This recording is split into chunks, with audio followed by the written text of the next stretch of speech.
I think that there is a cover-up. He crashed following a flying saucer.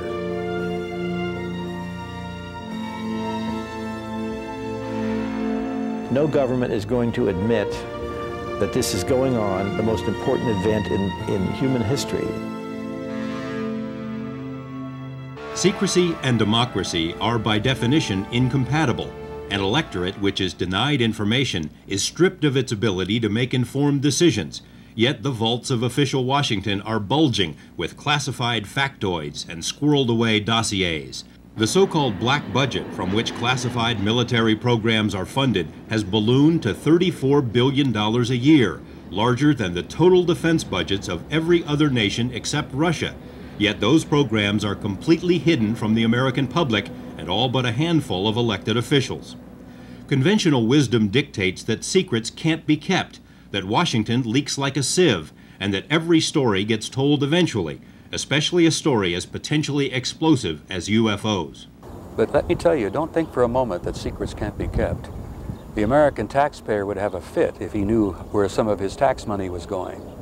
Find me a civilian organization that's got a radar. Find me one that's got a fast jet. Find me, all of those things. Detect any kind of electronic countermeasures, equipment, what have you. Satellite detection. Those things belong to the government. So whatever body of good data exists on UFOs, the government has it, only because they're the ones capable of collecting it. There are no secrets better kept, wrote George Bernard Shaw, than those secrets that everybody guesses. Who among us has not heard about an alleged UFO cover-up? The term itself may be a misnomer, because over the years there have been more than enough UFO leaks, exposés, and whistleblowers to crack any cabal or conspiracy, or so it would seem. But if the right people don't pay attention, and if the right information isn't exposed, if the mainstream major media outlets don't pursue the story, then a non-secret can still be a secret. The books are written, the documents leak out, people talk. But if there isn't a context for the listener to believe that it is anything but science fiction, it's denied. It's the story that cannot be told because no one can believe that it can be true. Some UFO information, documents, and testimony has surfaced. It's the other material, the most persuasive material, which has not. The best evidence has been kept secret successfully for 45 years.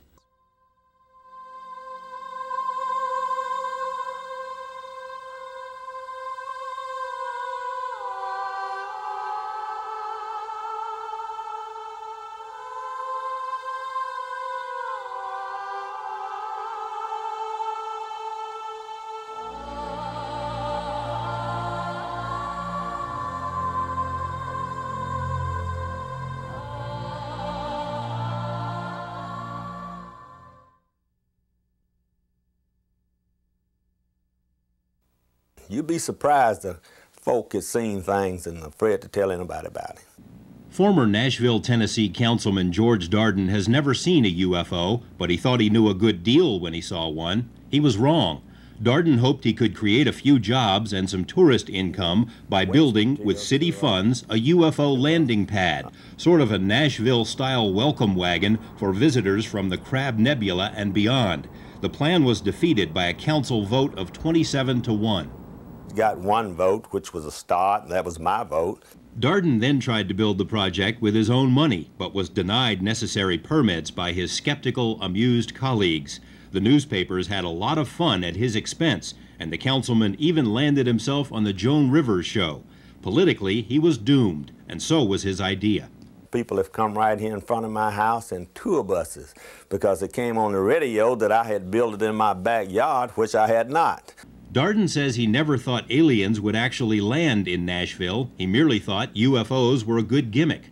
What he didn't know is that the seeds of his demise had been planted decades before by intelligence agencies who secretly plotted to make certain that the media and the public would never take UFOs too seriously, and that anyone who did take UFOs seriously would be subjected to ridicule and laughter.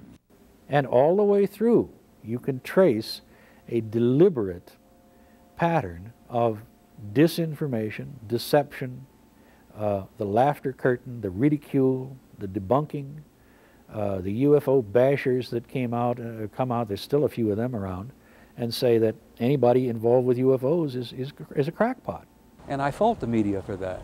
They've never, ever taken the time to look at the reality of it, to look at the evidence and talk to the people who have firsthand knowledge. They go out and they'll talk to some poor yo-yo who's wearing a beanie with a couple of antennas up there, who said, I've been aboard this ship and I went to Venus and I had a love affair with. Well, the media focuses in on that guy, but they won't focus in on a scientist or retired military or a police officer who can tell them firsthand what I've seen and what's happened and what I know.